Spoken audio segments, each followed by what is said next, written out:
अस्सलाम वालेकुम everyone, welcome back to my YouTube channel. कैसे हैं आप सब? मैं ठीक हूँ अल्हम्दुलिल्लाह। आपको नजर आ रही हूँ, खुशगवार मूड है मेरा क्योंकि आज है वीकेंड। जो स्पेशली मदर्स होती हैं या वर्कर्स होती हैं, उन्होंने वीक से पहले पहले बहुत सारी ढेर सारी ग्रोसरी करनी होती है। वीकली ग्रोसरी जिसको कहते हैं, बहुत ज्यादा।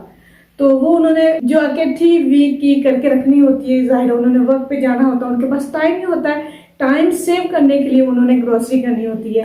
और हम मदर्स होती है जिनको बच्चों का होता है, बच्चों ने ये खाना है, बच्चों ने वीक के डेज में लंच भी लेना है, बच्चों ने ये भी खाना है और वीकेंड पे स्पेशली खाना वगैरह बनाना है और कुछ अवेलेबल नहीं है तो किचन खाली हो जाती है। मीन कुछ कबर्ड्स खाली हो जाते हैं, कुछ फ्रिज खाली हो जाती है, कुछ पेंट्री खाली हो जाती है। तो उसकी वजह से कुछ एशियन स्टोर्स के राउंड लग रहे हैं, कुछ सुपर स्टोर के राउंड लग रहे हैं, तो इधर उधर भागना होता है। तो इसलिए मैं भी अभी जैसे सारी ग्रोसरी वगैरह करके आई हूँ, तो मैंने सोचा आपसे शेयर करती हूँ आज की ग्रोसरी।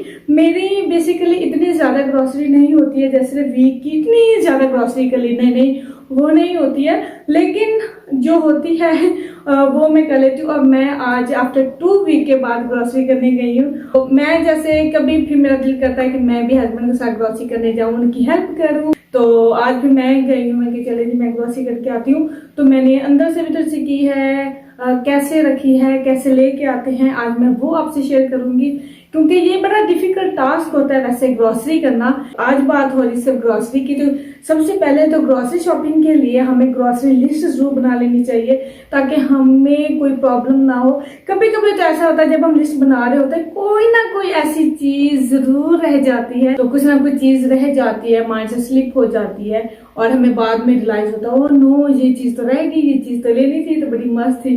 क्या बाय द वे फिर भी होता है, कोई ना चीज रह जाती। मेरे साथ तो अक्सर हो जाता है, ये कोई न्यू बात नहीं है। तो वाइफ्स को भी जरूर ग्रोसरी करने जाना चाहिए ताकि उनको पता चले कि कितने पैसे लग जाते हैं हस्बैंड की पॉकेट से, कितनी सारी ग्रोसरी महंगी हुई है, कितनी सारी ग्रोसरी सस्ती हुई है, किस में प्राइसेस उप गई हैं, किस में प्राइसेस डाउन हुई है। ये बड़ा रखना चाहिए। अगर हस्बैंड शॉपिंग करते रहते हैं ग्रोसरी की तो वाइफ्स को जरूर करनी चाहिए, अगर वाइफ्स करती रहती है तो हस्बैंड को जरूर करनी चाहिए ताकि उनको रियलाइज हो कि ग्रोसरी वगैरह में कितनी ज्यादा प्राइसेस ऊपर गई हैं। आज का जो सिचुएशन है, आज का जो हालात है, उनमें कितनी सारी प्राइसेस ऊपर गई हैं। एक तो मुझे होता है कि मुझे वही बेसिक थिंग्स लेनी है जो मुझे नीड है, जो मुझे मेरे लिए मस्ट है, जो इम्पोर्टेंट है, वो मैं लेती होती हूँ। जो ऐसे वैसे नहीं उठाते हैं। तो ग्रोसरी शॉपिंग के लिए फर्स्ट ऑफ ऑल लिस्ट के बाद आपने ये भी माइंड में एक पैकेज बना लेना है कि ये इतने सारा मेरे पास बजट है, इतने सारे पैसे हैं, तो इसमें मैंने इतनी सारी ग्रोसरी करनी, इतनी सारी शॉपिंग करनी। क्योंकि कभी कभार क्या होता है कि हस्बैंड जाते हैं तो वो अपनी थिंग्स ले लेते हैं, ठीक है, और लेडीज वो वही चीज लेते हैं जो हमें चाहिए होती हैं, या वो अक्सर वो चीजें छोड़ देते हैं जो उनको अहमी लगती हैं, ठीक है। तो हम लेडीज का होता है जो चीज देखी उनसे ले ली, ये उठा ली। तो आई थिंक ऐसे तो फिर बजट आउट होना ही है। तो इसलिए बजट आउट से बेटर है कि हम पहले से प्लान करके ग्रोसरी की शॉपिंग करने जाएं। चैलेंज आज कैसे की है, क्या की है, कैसे ली है, तो वो से तो वो आपको A to Z शेयर करती हूँ। तो चलें जी फिर चलती हूँ, आपसे शेयर करती हूँ। ओके जी। तो वैसे तो यहाँ पर बहुत ज़्यादा क्राउड था और बहुत कम में कम बनाना हमने मुनासिब समझा क्योंकि लोग थे तो थोड़ा सा अवॉइड करना पड़ता है कैमरे से। तो यहाँ पे अच्छा थिंग्स वगैरह बाय करते, चाहे शॉपिंग हो चाहे ग्रॉसरी हो, स्पेशली ग्रॉसरी में हमें बहुत कुछ देखना पड़ता है कि हम क्या बाय कर रहे हैं और किस तरह से बाय कर रहे हैं। क्योंकि मुझे भी शुरू में पता नहीं था, तो मैंने हस्बैंड के साथ जब करना स्टार्ट हुई फिर मुझे पता चला, उन्होंने मुझे समझाया, गाइड किया किस तरह से करते हैं। क्योंकि वहाँ पे लेबल्स पे लगे होते हैं, प्राइस भी लिखी होती है और उस चीज़ की क्वांटिटी भी लिखी होती है कि इसके अंदर इतना है और इतनी प्राइस है। क्योंकि जैसे ब्लीच की बड़ी बोतल्स भी होती है, स्मॉल भी होती है, वॉशिंग पाउडर के बड़े बॉक्स, बड़ी बोतल्स और छोटे भी होते हैं। तो जैसे है कि अगर बड़ी हम थिंग उठाएंगे, बड़ा बॉक्स वगैरह उठाएंगे, बड़ी बोतल उठाएंगे तो उसकी प्राइस सही पड़ेगी, रिजनेबल, और उसमें क्वांटिटी ज़्यादा होगी। अगर हम छोटी चीज़ उठाएंगे और उसकी प्राइस थोड़ी सी ज़्यादा होगी और उसमें क्वांटिटी कम होगी। तो इस तरह से ये बड़ा देखना पड़ता है कि हम चीज़ किस तरह से देख के और कौन सी और कितनी उठा रहे हैं। ये मैंने थोड़ा सा सीखा, लर्न किया है। And credit goes to husband, उन्होंने बताया है। और जैसे कि होता है कि फिर जो बैग्स में जब हम रखते हैं वो भी हमें बड़े ही बी केयरफुल होकर रखना पड़ता है। जैसे बड़ी वाली चीज़ें हैवी नीचे रखनी है, एग्स ऊपर रखने हैं, सॉफ्ट वाली चीज़ें ऊपर रखनी है ताकि वो नीचे वेट के नीचे आके ख़राब ना हो जाए ये भी बड़ा बड़ा कॉन्स्ट्रेट रखना पड़ता है बैग्स में रखते हुए। फिर उसको जी ट्रॉली से फिर गाड़ी की बूट में ट्रांसफ़र करना पड़ता है हैवी हैवी बैग्स।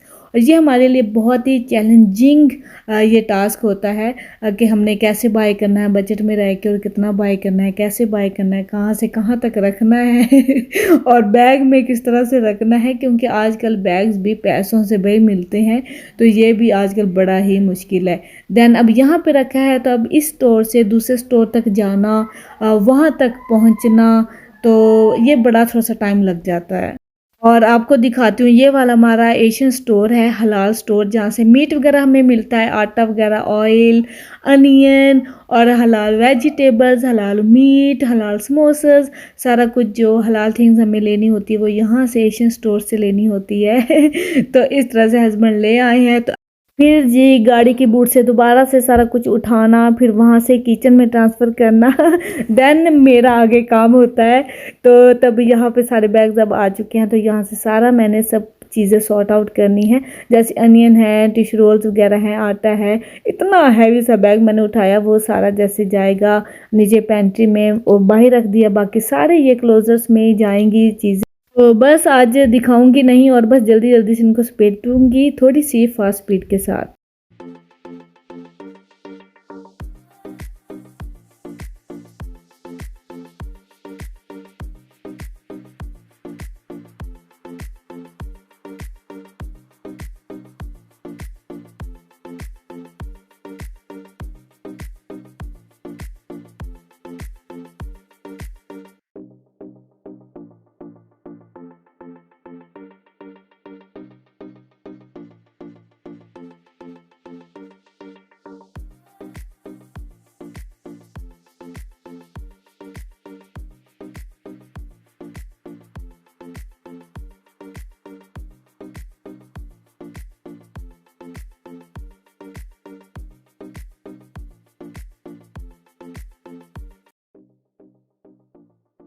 चलो जी गाइस, फिर हो गई ना ग्रोसरी सारी मैंने समेट दी है। सारी जो फ्रिज में रखने वाली थी, जो पेंट्री में रखने वाली थी, जो कबर्ड में रखने वाली थी, जो ड्रॉर में रखने वाली थी, वो सारी मैंने सेट कर दिया। क्योंकि जल्दी मुझे इसलिए थी, मैंने जल्दी जल्दी समेट दी। जैसे हस्बैंड आ गए थे, उन्होंने अपने लिए कुछ खाना वगैरह खुद बना लिया था, और मुझे जल्दी जल्दी से अपनी जो ग्रोसरी वगैरह उसको ठिकाने लगाना था। मीन उसको हर जगह पे रखना था, ताकि क्योंकि जो फ्रीजर की चीजें होती हैं वो डिफ्रोस्ट होना स्टार्ट हो जाती हैं, तो इसलिए उनको जल्दी से फ्रीजर की चीजों को रखना बहुत ज्यादा जरूरी है। ठीक है ये हो गया। तो उसके बाद जी बस जी ये थी ग्रोसरी छोटी सी। और मैं एक बात ये कहूंगी कि आप लोग वैसे भी चीजें उतनी लेनी चाहिए, ग्रोसरी उतनी ही करनी चाहिए जितनी आपके लिए मस्ट है और जितनी आप उसको सेव कर सकते हैं इजिली। जैसे जो फ्रिज जितनी है, फ्रिज के मुताबिक आप वो चीजें लें जो आपके फ्रिज में पूरी आ जाती हैं। तो ज्यादा चीजें क्वांटिटी में नहीं लेनी चाहिए। जो आपकी कबर्ड से भी बाहर पड़ी होती हैं, रखने की जगह नहीं होती है, वो उस तरह से नहीं करनी चाहिए ग्रोसरी। जस्ट एक स्पेशल सा टिप यही दूंगी कि किचन के मुताबिक और पैसों के मुताबिक और बजट के मुताबिक ग्रोसरी करनी चाहिए। हमें कभी बजट से बाहर रह के ग्रोसरी शॉपिंग नहीं करनी चाहिए। ठीक है, तो ये तो आज के ग्रोसरी ब्लॉग मैंने सम टिप्स के साथ शेयर किया है, तो आई होप आप लोगों के लिए हेल्पफुल रहा होगा। ये तो यहाँ पे होता है मेरे ग्रोसरी ब्लॉग का दी एंड। तो आई होप आप लोगों को अच्छा लगा होगा, कुछ टिप्स जरूर मिले होंगे। तो इसके साथ मुझे दे इजाजत। ओके जी, अल्लाह हाफिज।